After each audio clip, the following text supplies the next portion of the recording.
கெட்டி மேளம் சீரியல்ல என்ன நடக்க போகுதுன்னு பார்க்கலாம். வாங்க வீடியோக்குள்ள போலாம். மகேஷ் கவினோட அப்பா கிட்ட லேண்ட் வாங்கியிருக்காங்க. அதனோட டாக்குமெண்ட் எல்லாம் மகேஷ் கிட்ட கொடுக்க சொல்லி கவின் கிட்ட கொடுத்துட்டு இருக்காங்க. கொண்டு வரதாவும் அந்த டாக்குமெண்ட்ஸ்ல இருக்கிற அட்ரஸ் ஆதாரத்தோட அனுப்பியிருக்காங்க. அந்த டாக்குமெண்ட் எல்லாம் படிச்சு பார்த்துட்டு அஞ்சலி கிட்ட காட்டுறாங்க. அஞ்சலியும் பாக்குறாங்க. உங்க முகத்துல எவ்வளவு சந்தோஷம் தெரியுமா? அந்த லேண்ட் வாங்கினதுனால உங்களுக்கு இவ்வளவு சந்தோஷமாங்கிறாங்க அஞ்சலி. ஆமா அஞ்சலி, கிடைக்குமா கிடைக்காதான்னு நான் நினைச்சேன். ஆனா இவ்வளவு ஈஸியா கிடைக்கும்னு நான் எதிர்பார்க்கவே இல்லை தெரியுமா? அந்த லேண்ட் வாங்கினதுக்கு அப்புறம் எனக்கு அவ்வளவு சந்தோஷமா இருக்கு. அதுவும் உன் பேர்ல மாத்தி தர போறேங்கிறாங்க. இதை கேட்ட அஞ்சலி, சந்தோஷமா இருந்தா எனக்கு அதுவே போதுங்கிறாங்க அஞ்சலி. சரி, அந்த டாக்குமெண்ட் கொடுங்க பாக்குறேன்னு சொல்லி அஞ்சலி அதை வாங்கி பாக்குறாங்க. அதுல கவின் இருக்கு. ஒருவேளை கவின்னா அவன் தானே இவன் அப்படின்னு யோசிக்கிறாங்க அஞ்சலி. இருக்காது இருக்காது, கவின்னா எத்தனையோ பேர் இருக்காங்க, அதுல ஒருத்தர் யாரோ அப்படின்னு நினைச்சிட்டு அஞ்சலி அதை பத்தி பெருசா யோசிக்கல. மகேஷ் அந்த டாக்குமெண்ட்டை நல்லா படிச்சு பாக்குறாங்க. பார்த்ததும் கவினோட அப்பாவுக்கு தங்கச்சி ஒருத்தர் இருக்காங்க லட்சுமின்னு. அந்த அம்மா கையெழுத்து போட்டா மட்டும்தான் இந்த லேண்ட் நம்மளுக்கு சொந்தமா வைக்க முடியும். அப்பதான் இதை நம்ம பேர்ல ரெஜிஸ்டர் பண்ணி கொடுக்க முடியும்னு சொல்லிட்டு மகேஷ் திரும்பவும் கவினோட அப்பாவுக்கு ஃபோன் பண்ணி கேட்குறாங்க. தங்கச்சி ஒருத்தர் இருக்காங்களா, நீங்க ரெண்டு பேரும் சேர்ந்து இந்த ப்ராப்பர்ட்டியை நீங்க எழுதி கொடுத்தீங்கன்னா மட்டும்தான் அதை என்ன லேண்டை எனக்கு சொந்தம் வைக்க முடியும். ரெண்டு பேரும் கையெழுத்து போட்டு கொடுங்கன்னு கேட்குறாங்க மகேஷ். இதை பற்றி கவினோட அப்பா யோசிச்சுட்டே இருக்காங்க. என்ன சார் நான் கேட்குறேன், நீங்க பதில் பேசலையேங்கிறாங்க. அதெல்லாம் ஒன்றும் பிரச்சனை இல்லை, நான் உங்களுக்கு கையெழுத்து வாங்கி கொடுக்குறேன், அந்த லேண்டை கூடிய சீக்கிரம் உங்களுக்கு மாற்றி கொடுக்குறேங்கிறாங்க கவினோட அப்பா. ரொம்ப சந்தோஷங்கன்னு சொல்லிட்டு மகேஷ் போனை கட் பண்ணுறாங்க. நாளுக்கு நாள் இதை ரொம்பவே லேட் பண்ணிக்கிட்டே இருக்காங்க கவினோட அப்பா. மகேஷ் திரும்ப திரும்ப கூப்பிட்டு கேட்கும்போது கவினோட அப்பாவும் சமாளிச்சுக்கிட்டு வராங்க. ஏப்பா நீங்க உடனே அதை ரெஜிஸ்டர் பண்ணி கொடுக்க வேண்டியதானே, எதனால லேட் பண்றீங்கன்னு கவின் கேட்க, லட்சுமியும் கையெழுத்து போட்டு கொடுத்தா மட்டும்தான் அந்த லேண்டை விற்க முடியும்னு ரெஜிஸ்டர் ஆபீசர் சொல்லிட்டாங்கன்னு அந்த உண்மையை சொல்லாம மறைக்கிறாங்க கவினோட அப்பா. சரி, என்ன காரணமோ தெரியல, அப்பாவுக்கு அந்த லேண்ட் கொடுக்க இஷ்டம் இல்லை போல இருக்கு. சரி, அது அவங்க பிரச்சனைன்னு நினைச்சுக்கிட்டு கவினும் அசால்ட்டா விட்டுறாங்க. கவினோட அம்மா வந்து அப்பா கிட்ட கேட்குறாங்க, ஏங்க லேண்டு தான் கொடுக்குறேன்னு மனசார நீங்க ஒத்துக்கிட்டீங்கல்ல, அதை விற்கிறதுன்னு முடிவு பண்ணியாச்சு, அப்புறம் ஏங்க லேட் பண்றீங்க, கொடுத்துட வேண்டியதானே. அந்த தம்பியும் ஆசையா வாங்குறேன்னு கேட்டுட்டாங்க.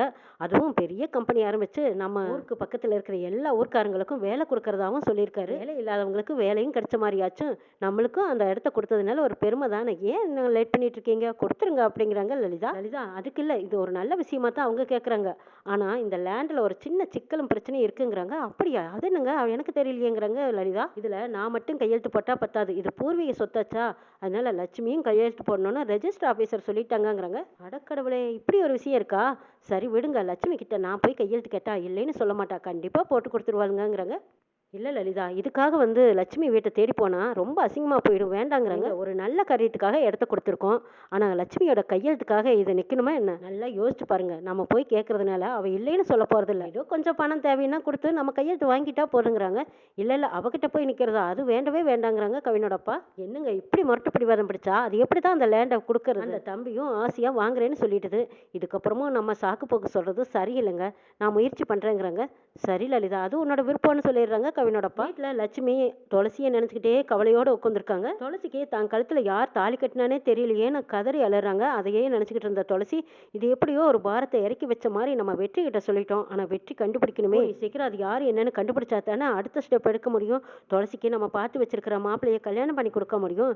இது தெரியாம நம்ம இழுத்து கொடுத்துக்கிட்டே இருக்கோமே, கேள்விக்குறியா இருக்கு, என்ன பண்றதுனே தெரியலையேன்னு கவலையோட உட்காந்துருந்த லட்சுமி திடீர்னு மயங்கி விழுந்துடுறாங்க. சிவராமன் பார்த்ததும் ஓடி வந்ததும் லட்சுமி லட்சுமின்னு அப்படியே பதறி போய் லட்சுமியை தூக்கிட்டு போறாங்க. அப்போ ஆட்டோ ஒன்று கூப்பிடுறாங்க. ஆட்டோக்காரரும் வந்து நிற்கிறாங்க. லட்சுமியை ஹாஸ்பிட்டல் கூட்டிகிட்டு போகிறதுக்காக போய்கிட்டு இருக்கும்போது அங்கே ஆட்டோக்காரருக்கு திடீர்னு உடம்பு சரியில்லாமல் போயிடுது. எனக்கு கொஞ்சம் நெஞ்சு வலிக்கிற மாதிரி இருக்குது, எப்பவும் நான் மாத்திரை போட்டுக்குவேன், இன்றைக்கின்னு மாத்திரை இல்லை, அதுவும் அங்கே மெடிக்கல் இருக்குது, நான் போய் மெடிக்கலில் மாத்திரை வாங்கிட்டு வந்துடுறேன் சொல்லிட்டு ஆட்டோக்காரர் போய் மாத்திரையை வாங்கினதும் மாத்திரையை போட்டுக்கிட்டு வராரு. திரும்பவும் ஆட்டோவில் வந்து உட்காரும்போது, சார் எனக்கு நெஞ்சு வலிக்கிற மாதிரி இருக்குது, என்னால் ஆட்டோ ஓட்ட முடியாது போல இருக்கேங்கிறாங்க. உங்களுக்கு ஓட்ட தெரியுமா அப்படின்னு கேட்கவும் சிவராமன், சரி நான் முயற்சி பண்ணி பார்க்குறேங்கிறாங்க.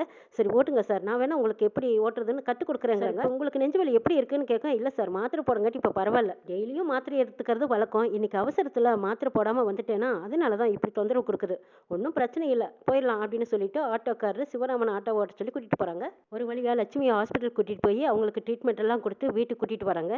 என்ன லட்சுமி, என்ன நினச்சி நீ கவலைப்பட்டு இருக்க, நேரத்துக்கு சாப்பிட்றது இல்லையா, சாப்பிட்றதுனால தான் இப்படி மயக்கம் வந்து, வேலைக்கு சாப்பிடணும், அதே இதை நினச்சி கவலைப்பட்டுட்டு இருந்தா எல்லாம் சரியாகுமா அப்படின்னு சொல்லிக்கிட்டே சிவராமன் லட்சுமி அம்மாவை வீட்டுக்கு கூட்டிகிட்டு வராங்க. வராங்க. சிவராமன் யோசிக்கிறாரு, சரி நமக்கு தான் ஆட்டோ ஓட்ட தெரியுமே, ஒரு வேலை கிடைக்கிற வரைக்கும் ஆட்டோ ஓட்டிக்கலாமா அப்படின்னு யோசிக்கிறாங்க சிவராமன். இந்த விஷயம் லட்சுமிக்கு தெரியாம நம்ம இதை செய்யணும், என்ன செய்யலாம்னு யோசிச்சுட்டு அவங்க ஃப்ரெண்டு கிட்ட தான் உதவி கேட்கறாங்க. அவங்க ஃப்ரெண்டும் சரி லோன் போட்டு வாங்கிக்கலாம், அப்படி இல்லைன்னா கொஞ்ச நாள் நீ கூலிக்கு ஓட்டலாங்கிறாங்க. சரி சார், நான் கொஞ்ச நாள் கூலிக்கே ஓட்டிக்கிட்டு இருக்கேன், ஓரளவுக்கு கைக்கு பணம் வந்ததும் நான் லோன் போட்டு வாங்கிக்கிறேங்கிறாங்க சிவராமன். சிவராமனும் எப்படியோ ஒரு வேலை கிடைச்சதுன்னு நினைச்சிட்டு இருக்கும்போது அப்பதான் லலிதா அம்மா வீட்டுக்கு வராங்க. வந்ததும் லட்சுமின்னு கூப்பிட்டுட்டு வராங்க. அவங்கள பார்த்ததும் சிவராமன் வெளியில வந்து, அடடா நீங்களா, நீங்க அட்ரஸ் மாதிரி வந்துட்டீங்கன்னு நினைக்கிறேன், இது என் வீடு, என் பேரு சிவராமன், என் ஒய்ஃப் வேறு லட்சுமி, அவங்கள தேடி வரக்கு கண்டிப்பா வாய்ப்பு கிடையாது, நீங்க அட்ரஸ் மாதிரி தான் வந்துட்டீங்களான்னு சிவராமன் கேட்க, இல்லைங்க நான் உங்க வீட்டுக்கே தான் வந்த, லட்சுமியை பார்க்கறதுக்கு தான் வந்திருக்கேன், கொஞ்சம் உடம்பு சரியில்லாம இருக்கா, நீங்க அதையும் இதையும் பேசி அவ மனசை ரொம்பவும் காயப்படுத்திடாதீங்க, இப்போதைக்கு நீங்க பார்க்க முடியாது, மறுபடியும் ஒரு நாள் பார்த்துக்கலாமே அப்படின்னு சொல்லி சிவராமன் அனுப்புறாங்க. நான் அவங்கள பார்த்தே ஆகணும், பார்த்ததும் போறேங்கிறாங்க. லட்சுமி வெளியில வந்து எங்க யார்கிட்ட பேசிட்டு இருக்கீங்க அப்படின்னு வந்து பார்க்கும்போது அங்க லலிதா நிக்கிறாங்க. அண்ணியை பார்த்ததும் லட்சுமி அம்மாவுக்கு அவ்வளவு சந்தோஷம். அண்ணி இப்பதான் வந்தீங்களான்னு சந்தோஷப்படுறாங்க. லட்சுமி உள்ள வாங்க அப்படின்னு கூப்பிடுறாங்க. லட்சுமி நீ அவசரப்பட்டுட்ட, அவங்க நம்ம வீட்டுக்கெல்லாம் வரமாட்டாங்க, அதுவும் நம்ம வீட்டுக்கு இவங்க வந்தது உங்க அண்ணனுக்கு மட்டும் தெரிஞ்சது அவங்கள திரும்பவும் வீட்டுக்குள்ளேயே விட மாட்டாங்க, அது தெரியுமா உனக்கு, நம்ம மேல எதுக்கு அவங்க வீட்டுல வீண் பிரச்சனை, வேண்டாம் விடு லட்சுமி, எது பேசுறதா இருந்தாலும் அப்படி நின்று பேசி அனுப்பிச்சு வச்சிருங்கிறாங்க. என்னங்க வீட்டுக்கு வந்தவங்க கிட்ட இப்படி முகத்துல அடிச்ச மாதிரி பேசிட்டீங்களேங்கிறாங்க லட்சுமி. இல்ல லட்சுமி அதுதான் உண்மை, நீ புரிஞ்சுக்கோ. ஐயோ ஏங்க இப்படி எல்லாம் பேசுறீங்க, வீட்டுக்கு வந்தவங்க கிட்ட இப்படியா நாகரிகம் இல்லாம பேசுவீங்கும் போது, இங்க பார் லட்சுமி நான் சொல்ல வேண்டியதை சொல்லிட்டு அப்படியே பேசி அனுப்பிச்சு வைன்னு சொல்லிட்டு கோவமா போயிடுறாங்க சிவராமன். லட்சுமி இதுக்கப்புறமா நான் வீட்டுக்குள்ள வர்றது சரியா இருக்காது, நான் உங்ககிட்ட கொஞ்சம் பேசணும், கோயில பேசிக்கலாமா, கோயிலுக்கு போலாம் வான்னு கூப்பிடுறாங்க லலிதா. அப்ப அங்க முருகன் வர்றாரு. முருகன் கிட்ட சொல்றாங்க லட்சுமி, டேய் முருகா இவங்க கோயிலுக்கு போகணும்னு சொல்றாங்க, இவங்கள கோயிலுக்கு கூட்டிட்டு போ, நீங்க முன்னாடி போங்க நான் பின்னாடி வந்துடுறேன். முருகன் கூட லலிதா அம்மாவை அனுப்பிச்சு வைக்கிறாங்க லட்சுமி. சிவராமன் அப்பதான் மொத ஆட்டோ எடுத்துட்டு வந்திருக்காங்க. கோயில வச்சு பூஜை போட்டுட்டு அதுக்கப்புறமா ஆட்டோ ஓட்டிக்கலான்னு சிவராமன் கோயிலுக்கு முன்னாடி ஆட்டோவை நிறுத்திருக்காங்க. கொஞ்ச நாளைக்கு நாம தான் ஆட்டோ ஓட்டுறேன்னு யாருக்கும் தெரியக்கூடாதுங்கிறதுக்காக மாஸ்க் போட்டிருக்காங்க. சாமி கும்பிட்டு முடிச்சதும் நம்ம இந்த விஷயத்த லட்சுமி கிட்ட சொல்லாம விட்டது தப்பு தான்,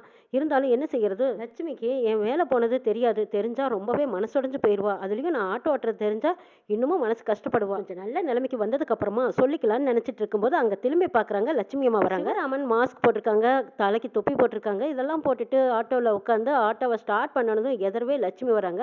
லட்சுமி அம்மாவை பார்த்ததும் சிவராமனுக்கு அவ்வளவு சந்தோஷம். அடடா நாம ஆரம்பிச்ச தொழில முறையா லட்சுமி தான் எதுக்கு வந்திருக்கா, நிச்சயமா இந்த தொழில் நல்லா ஓஹோன்னு இருக்குன்னு நினைக்கிறாங்க, சந்தோஷப்படுறாங்க சிவராமன். லட்சுமி அம்மாவும் ஆட்டோல இருக்கிற சிவராமனை பார்க்கல, கோயிலுக்குள்ள போறாங்க. போனதும் லலிதா அம்மாவை பாக்குறாங்க. அண்ணி இவ்வளவு நாளைக்கு அப்புறமா என்ன விஷயமா என்னை தேடி வந்தீங்கன்னு கேட்கவும், உங்ககிட்ட ஒரு நல்ல விஷயத்த சொல்ல போறேன், உங்க அப்பா அம்மா காலத்துல இருந்ததே ஒரு லேண்ட், அந்த லேண்டை தான் உங்க அண்ணா கொடுக்கலான்னு இருக்காரு, அந்த லேண்டை வாங்கியிருக்கிறவர் ரொம்ப பெரிய பணக்காரர், அதை வாங்கி அவர் ஒரு ஐடி கம்பெனி ஆரம்பிக்கிறாராம், நம்ம ஊர்ல படிச்சவங்களுக்கும் வெளியில படிச்சவங்களுக்கும் 50% கண்டிப்பா வேலை போட்டு கொடுக்கறதாவும் அவங்க சொல்லியிருக்காரு. நம்ம ஊருக்கு பக்கமா ஐடி கம்பெனி வர்றது ரொம்ப நல்லதல்லவா, நிறைய பேர்த்துக்கு வேலை கிடைச்ச மாதிரியும் ஆச்சு, நமக்கு ஒரு நல்ல காரியத்துக்காக எடுத்து கொடுத்த மாதிரியும் ஆச்சு இல்லையா, அதான் உங்க அண்ணா ஆசைப்பட்டாரு, அந்த லேண்டையும் கொடுத்துட்டாரு, ஆனா ரெஜிஸ்டர் ஆபீசர் அதை விற்கணும்னா உன்னோட கையெழுத்தும் வேணும்னு சொல்லிட்டாங்க லட்சுமிங்கிறாங்க. அண்ணி இதுக்காகவா இவ்வளவு தூரம் வந்தீங்க, ஒரு போன் அடிச்சு சொல்லியிருந்தா கூட நான் வந்து கையெழுத்து போட்டு கொடுத்துருப்பேனே, எங்க அண்ணனுக்காக நான் என்ன வேணாலும் செய்ய தயாரா இருக்கேன், அண்ணனை எந்த காலத்துலயும் யாருக்காகவும் நான் விட்டு கொடுக்க மாட்டேன், தலகுனிய விட மாட்டேன்னு ஒரு வார்த்தை சொல்லியிருந்தா நான் கையெழுத்து போட்டு கொடுத்துருப்பேனே, இதுக்கே நீங்க இவ்வளவு தூரம் என்ன தேடி வந்தீங்கன்னு கேக்குறாங்க லட்சுமி. லட்சுமி இவ்வளவு சாதாரணமா நீ சிம்பிளா முடிச்சு கொடுப்பீன்னு நான் நினைச்சு கூட பார்க்கல, ஆனா உன்னை புரிஞ்சுக்காத உங்க அண்ணன் தான் உன்கிட்ட ஏன் கேட்கணும் எதுக்கு கேட்கணும்னு விட்டுட்டாரு, நீ அதெல்லாம் ஒன்றும் பெருசா எடுத்துக்காத, நல்ல விஷயத்துக்காகத்தான் நம்ம கொடுக்குறோங்கிறாங்க. நீ பரவாயில்ல விடுங்க, கையெழுத்து தானே போடணும், எங்கெல்லாம் போடணும்னு கேட்குறீங்களோ அங்கெல்லாம் நான் போட்டு கொடுத்துட்றேங்கிறாங்க லட்சுமி. சரி வாங்க போகலாம் அப்படின்னு சொல்லிட்டு கவினோட அம்மாவும் லட்சுமி அம்மாவும் கோயிலில் சாமியை கும்பிட்டு திரும்பி கிளம்பி வெளியில் வராங்க. கோயிலுக்கு முன்னாடி ஒரு ஆட்டோ நிற்குது, அதோ ஆட்டோ அங்கே நிற்குது பாருங்க, நம்ம ஆட்டோலேயே போய்க்கலாம் அப்படின்னு சொல்லி கவினோட அம்மா ஆட்டோக்காரரை கூப்பிடுறாங்க. லட்சுமி கவினோட அம்மா லலிதா 2 பேரும் ஆட்டோவில் ஏறி உட்கார்றாங்க. அது சிவராமனோட ஆட்டோ தானே தெரியாதையே லட்சுமியும் லலிதாவும் உட்காந்துருக்காங்க. சிவராமனும் அவங்களுக்கு அடையாளம் தெரியாத மாதிரி மாஸ்க் போட்டிருக்காங்க, தொப்பி போட்டிருக்காங்க, ஆனா லட்சுமிக்கு அடையாளமும் தெரியல. எங்கம்மா போகணும்னு கேட்குறாங்க. அவங்க போக வேண்டிய இடத்தையும் சொல்றாங்க. லட்சுமி நீ உன் வீட்டில் சந்தோஷமா இருக்கியா, உன் வீட்டுக்காரர் உன்னை நல்லா பாத்துக்கிறாரா, நீ சந்தோஷமா இருக்கியா அப்படின்னு எல்லாம் கேக்குறாங்க. நீ என்ன சொல்றீங்க, என் வீட்டுக்காரரு என்னை அப்படி தாங்குவார் தெரியுமா, ஒரு நாள் என்ன முகம் சொல்லிக்க விட்டதே இல்லை தெரியுமா, எவ்வளவு கோடி ரூபாய் சொத்து இருந்திருந்தாலும் என் புருஷனுக்கு ஈடாகாத நீங்கன்னு பெருமையா சொல்லிக்கிட்டு வராங்க லட்சுமி, ராணி மாதிரி வச்சிருக்காங்கன்னு பெருமையா சொல்லிக்கிட்டு வராங்க லட்சுமி. இதை கேட்டு லலிதா ரொம்ப பூரி போட சந்தோஷப்படுறாங்க. பரவாயில்ல லட்சுமி, வாழ்க்கைக்கு காசு பணம் முக்கியம் இல்லைங்கிறத நீங்க 2 பேரும் எடுத்துக்காட்டா வாழ்றீங்க. உங்க அண்ணன் தான் உன்னை புரிஞ்சுக்காம இன்னமும் உன்னை ஒவ்வொரு இடத்துலயும் மனசு நோக பேசிடுறாரு. நீ அதையெல்லாம் பெருசா மனசுல வச்சுக்காதீங்கிறாங்க. அதெல்லாம் ஒண்ணுமே இல்ல நீ. என் புருஷன் கை நிறைய சம்பாதிக்கிறாரு, என்னை அன்பா பாத்துக்கிறாரு, என் குடும்பம் அழகான குடும்பம், என் பிள்ளைங்க பசங்களும் பேச்ச மீறி எதுவும் பண்ண மாட்டாங்க. அவங்களும் எங்களை அன்பா பாத்துக்கிறாங்கன்னு லட்சுமி பிள்ளைங்க பசங்க வீட்டுக்காரர் எல்லாத்தையும் பெருமையா சொல்லிட்டு வராங்க. லலிதாவும் பூரி போடும் சந்தோஷத்தோடவும், பரவாயில்ல லட்சுமி, நீ சந்தோஷமா இருக்கீல, அதுவே எனக்கு போதும். சரி, இது வரைக்கும் வந்துட்டீங்க, வாங்க வீட்டுக்கு போயிட்டு போலாங்கிறாங்க. இல்ல லட்சுமி, அது நல்லா இருக்காதுங்கிறாங்க. இல்ல பரவாயில்ல வாங்க, என்ன பேசுனதா மனசுல வச்சு என் வீட்டுக்காரரும் உங்களை ஏதோ சொல்லிட்டாருங்கிறக்காக நீங்க இப்படியே கோவத்தோட போகக்கூடாது. நீங்க கண்டிப்பா வந்து ஒரு காப்பியாவது குடிச்சிட்டு தான் போகணும் அப்படின்னு லட்சுமி லலிதாவை வற்புறுத்தி வீட்டுக்குள்ள கூட்டிட்டு வந்து அவங்க மாமியார்கிட்ட எல்லாம் அறிமுகப்படுத்துறாங்க. இதுதான் என் குடும்பம், என்னோட மாமியார், அவ என்னோட பெரிய பொண்ணு துளசி, சின்ன பொண்ணு அஞ்சலிய கட்டி கொடுத்துட்டோம். 2 பசங்க, ஒருத்தன் பர்னிச்சர் கடை வச்சிருக்கான், இவன் ஆபீஸ் போயிட்டு இருக்கான். இவ தான் என்னோட மூத்த மருமகன் கவிதாவை அறிமுகப்படுத்துறாங்க. கவிதா, இவங்க எனக்கு சொந்தக்காரங்க தான், இவங்களுக்கு காப்பி எடுத்துட்டு வாங்குறாங்க. சரி கத்த அப்படின்னு சந்தோஷமா சொல்லிட்டு கவிதா ஓடி போய் காப்பி எடுத்துட்டு வராங்க. லட்சுமி, மாமியார் மருமகள் சந்தோஷம்னா இப்படிதான் இருக்கணும். உன்னோட மாமியார்கிட்ட நீ மரியாதையா நடந்துக்கிற, அவங்களும் உன்னை எப்படி பாத்துக்கிறாங்க, நீ உன் மருமக கிட்ட நீ எவ்வளவு மதிப்பா நடந்துக்கிற, உன் மருமகளும் உனக்கு மக மாதிரி நடந்துக்கிற. குடும்பத்தை பார்க்கும்போது எனக்கு ரொம்ப பெருமையா இருக்கு. குடும்பம் அழகா நடத்திட்டு வர லட்சுமி. எவ்வளவு கோடி ரூபாய் சொத்து இருந்தாலும் இப்படி ஒரு அழகான குடும்பத்துக்கு ஈடாகாதுன்னு சொல்றாங்க லலிதா. நீ இது வரைக்கும் எனக்கு எந்த குறையும் இல்லாம தான் என் வீட்டுக்காரர் வச்சிருக்காரு. பசங்களும் பொண்ணுங்களும் அப்படித்தான் நாங்க எல்லாரும் இருக்கோம். லட்சுமி, நீ குடும்பத்தோட சந்தோஷமா இருக்கிறத பார்க்கும்போது எனக்கு ரொம்ப மகிழ்ச்சியா இருக்குதுன்னு சொல்லிட்டு இருக்காங்க லலிதா. சரி, நான் கிளம்புறேன் லட்சுமின்னு சொல்லிட்டு பாட்டி கிட்ட போய் சொல்றாங்க.